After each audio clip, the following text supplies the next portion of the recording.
Hello everyone शांति पाठशाला को मु आपण मानंकु स्वागत जनाउछि। आजिकार एक नूतन भिडियो रे आमे आलोचना करिबा एक गुरुत्वपूर्ण विषय वस्तु कंप्यूटर।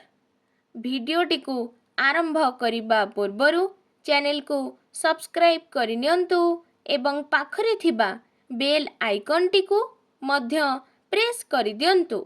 चलंतु आरंभ करिबा। आजी कंप्यूटर आम जीवनर एक अविच्छेद्य अंग रूपे विवेचित होइछि। विज्ञानर एहा एक महत्तर सृष्टि, एक कल्पनातीत उपहार।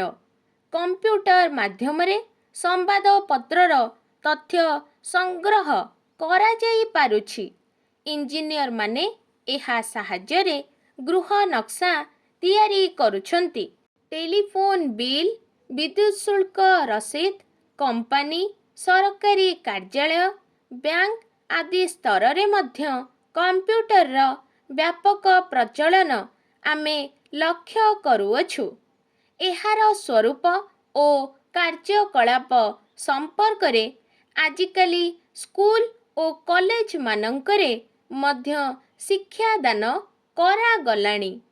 संक्षेपरे कहिले आजिर जुग हेउछि कंप्यूटर जुग। एहा गोटिए ठीक टेलीविजन बा बॉक्स भली। एहा अति द्रुत गति रे गाणितिक जोग वियोग, गुणन किंबा विभागीकरण संपादन करी जिज्ञासु सम्मुखरे उपस्थापन करिथाए। व्यवहारकारी को अति शीघ्र तथ्य जोगाउथिबारु एहा आजिकाली सर्वजना द्रुत लाभ करि पारिछि। मने करा जाऊ गोटिए विराट औषध दुकान अछि।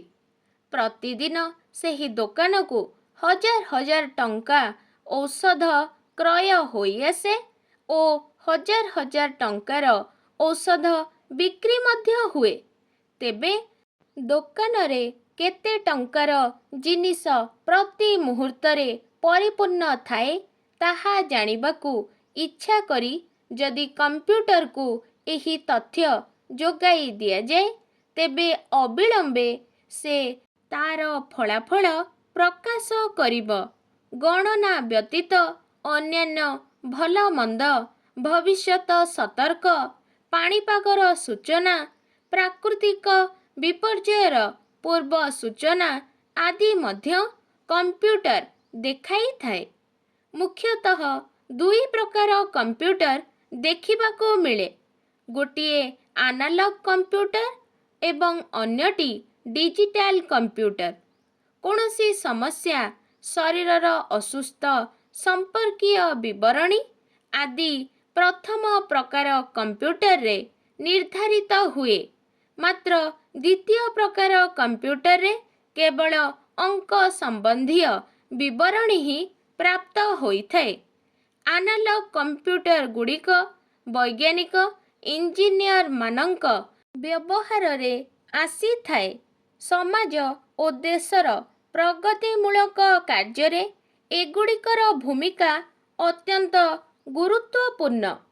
दूरमापक यंत्र, थर्मोमीटर, गाड़ी मोटर रे संयुक्त होइथिबा स्पीडोमीटर आदि एनालॉग कंप्यूटर अंतर्भुक्त।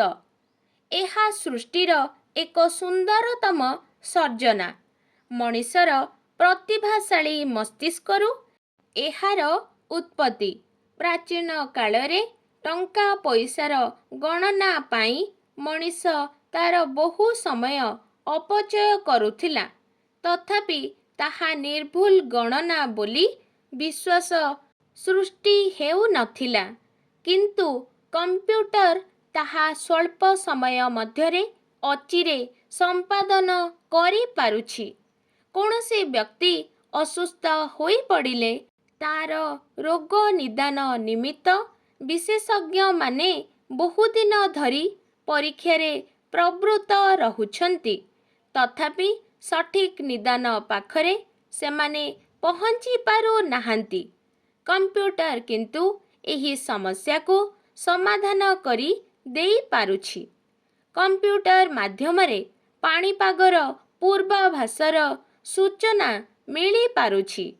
ଫଳରେ ବନ୍ୟା, ବାତ୍ୟା, ଝଡ଼ ତୋଫାନ କବଳରୁ ଲୋକମାନଙ୍କୁ ନିରାପଦ ସ୍ଥାନକୁ ସ୍ଥାନାନ୍ତର କରାଯାଇପାରୁଛି।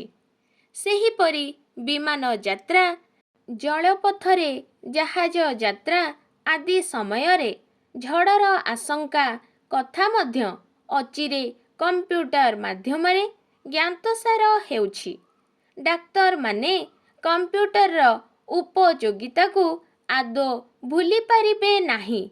ରଞ୍ଜନ ରଶ୍ମି ସ୍କାନିଂ ଦ୍ୱାରା ମଣିଷ ଶରୀରର ଅନ୍ତଃଦେଶର ସ୍ପଷ୍ଟ ଚିତ୍ର ସୂଚାଇ ଦେଇ ରୋଗର ବିବରଣୀ ପ୍ରଦାନ କରିପାରୁଛି ଏ କମ୍ପ୍ୟୁଟର। ରୋଗର ଲକ୍ଷଣଗୁଡ଼ିକୁ କମ୍ପ୍ୟୁଟରକୁ ସୂଚାଇ ଦେଲେ ସେ ତାହାର ନିରାକରଣ ପନ୍ଥା ମଧ୍ୟ ନିର୍ଦ୍ଦେଶ ଦେଇପାରୁଛି। ବଡ଼ ବଡ଼ ସହରମାନଙ୍କର ଟ୍ରାଫିକ୍ ନିୟନ୍ତ୍ରଣ କ୍ଷେତ୍ରରେ ମଧ୍ୟ କମ୍ପ୍ୟୁଟରର ସାହାଯ୍ୟ ନିଆଯାଉଛି। ଶିଳ୍ପ କାରଖାନା, ଛାପାଖାନା, ପାଠାଗାର, ଟେଲିଫୋନ୍ ଆଦି କାର୍ଯ୍ୟରେ ଏହାର ଅବଦାନ ଅବିସ୍ମରଣୀୟ। ଏଠାରେ ଏକ କୌତୂହଳ ପ୍ରଶ୍ନ ଜାଗିଉଠେ ଯେ ଯଦି କମ୍ପ୍ୟୁଟର ଏକ ଯନ୍ତ୍ରମାନବ ବୋଲି କୁହାଯାଏ, ତେବେ ମଣିଷର ମସ୍ତିଷ୍କ ଏବଂ କମ୍ପ୍ୟୁଟର ଏ ଉଭୟ ମଧ୍ୟରୁ କେଉଁଟି ଶ୍ରେଷ୍ଠ?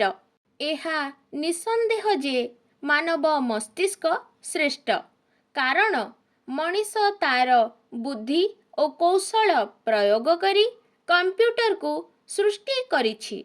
ପୁଣି ମଣିଷ ତା'ର ବିଚାର ଶକ୍ତି ବଳରେ କୌଣସି କାର୍ଯ୍ୟର ଭଲ ମନ୍ଦର ନିର୍ଦ୍ଧାରଣ କରିପାରେ।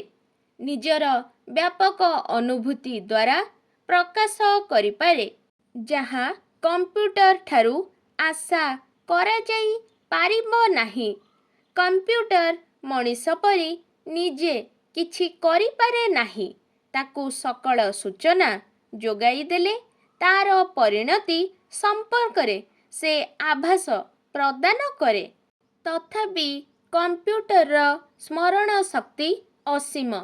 ମନୁଷ୍ୟ ବେଳେବେଳେ ଅନେକ କଥା ସ୍ମୃତିପଟଳରେ ସାଇତି ରଖିପାରେ ନାହିଁ। କମ୍ପ୍ୟୁଟର ତାହା କରିପାରେ। ଆଜି କମ୍ପ୍ୟୁଟର ସର୍ବତ୍ର ବହୁଳ ବ୍ୟବହାର ପରିଲକ୍ଷିତ ହେଉଛି। ମଣିଷକୁ ଏହା ପ୍ରତ୍ୟେକ କ୍ଷେତ୍ରରେ ଅସୀମ ଅକଳନୀୟ ସାହାଯ୍ୟ କରୁଛି। ଭବିଷ୍ୟତରେ ଏହା ଆହୁରି ଅଧିକ କଳ୍ପନାତୀତ ସାହାଯ୍ୟ କରିବ, ଏଇ ଆଶାରେ ଆଗାମୀ ବଂଶଧର ପ୍ରତୀକ୍ଷା କରିଛି। ଆଜିକାର ଭିଡ଼ିଓଟି ଆପଣଙ୍କୁ କିପରି ଲାଗିଛି କମେଣ୍ଟ ମାଧ୍ୟମରେ ନିଶ୍ଚୟ ଜଣାଇବେ ଏବଂ ଲାଇକ୍, ସେୟାର, ସବସ୍କ୍ରାଇବ୍ କରିବାକୁ ଜମାରୁ ଭୁଲିବେନି। ଧନ୍ୟବାଦ।